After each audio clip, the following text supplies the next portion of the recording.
Sa kabilang banda sa kulungan ng bagsak ngayon ng isang drug suspect sa isirwang anti-illegal drug operation ng Maasin City Police Station.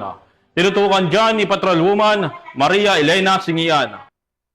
Mga operatiba ang isang street-level individual sa ikinasang bypass operation sa Barangay Maria Clara, Maasin City, Southern Leyte. Bandang alas 3:34 ng hapon ng ikasang operasyon ng mga tauhan ng Maasin City Police Station sa koordinasyon sa Philippine Drug Enforcement Agency 8. Nakumpiska sa sospek ang 3 pakete ng hinihinalang shabu na may tinatayang timbang na 2.42 gramo na nagkakalaga ng 16,456 pesos, isang genuine 1,000 peso bill na ginamit bilang bypass money at 2 1,000 peso bill bogus money. Mahaharap ang sospek sa kasong paglabag sa Section 5 Article 2 ng RA 9165 o Comprehensive Dangerous Drugs Act of 2002. Patuloy na pinaiigting ng Maasin City PNP katuwang ang iba pang ahensya ng gobyerno sa kampanya laban sa ilegal na droga at iba pang uri ng krimen upang matiyak ang kaligtasan at seguridad ng mamamayan tungo sa mas ligtas at drug-free na lipunan. Mula dito sa Eastern Visayas, ako ang inyong PNN correspondent, Patrolwoman Maria Elena Singian.